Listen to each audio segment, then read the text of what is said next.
আসসালামু আলাইকুম ওয়া রাহমাতুল্লাহি ওয়া বারাকাতুহু। আমি মাওলানা মোহাম্মদ ফয়সাল আহমেদ কাদরি আপনাদের সামনে আবার একটি নতুন ভিডিও নিয়ে এসেছি। আজকে যে আমল আপনাদের সামনে এনে উপস্থাপন করব সেটা হচ্ছে আল্লাহ সিফাতি নাম।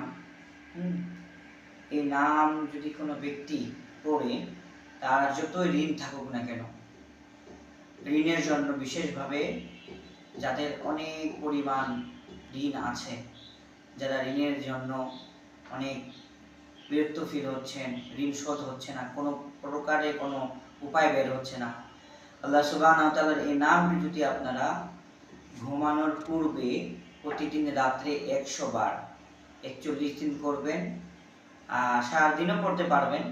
যদি করেন ইনশাআল্লাহ 41 দিনের ভিতরে যতই বড় ঋণ হোক না কেন আপনার আল্লাহর রহমতে আল্লাহ পাক সুবহানাহু ওয়া তাআলা সমাধান করে দেবেন।